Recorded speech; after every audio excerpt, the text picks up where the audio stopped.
Ladies and gentlemen, good afternoon. Our session this afternoon is a book launch. I must get this right. Phatte Aamon Ka Case. Translation of a Case of Exploding Mangoes by Mohammad Hanif. I'd like to introduce our moderator, Nazish Barohi, who will then introduce the panelists. Nazish is an outspoken activist and an independent researcher in the social sector. She's worked on democratization, conflict and violence, gender and social change in Pakistan, Afghanistan and Iraq. She has authored numerous reports and papers and writes occasional pieces for the Daily Dawn. May I invite Nazish to take the stage, please?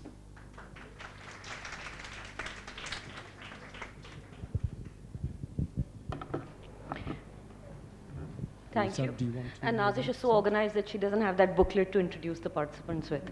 But I will introduce them based on what I know. So we have Huri Noorani, who is the publisher of this book.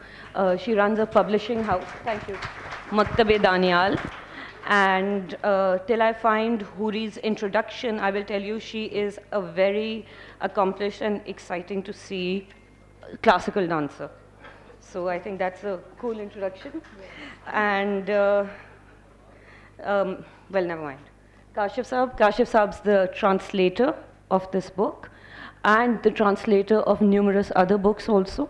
He's translated everything from Isabel Allende, Borges, James Joyce, which makes me want to kind of salute him for having not just read it, but attempted translation. He's also a novelist, and he writes travel works, and is an accomplished writer in his own right. Then we have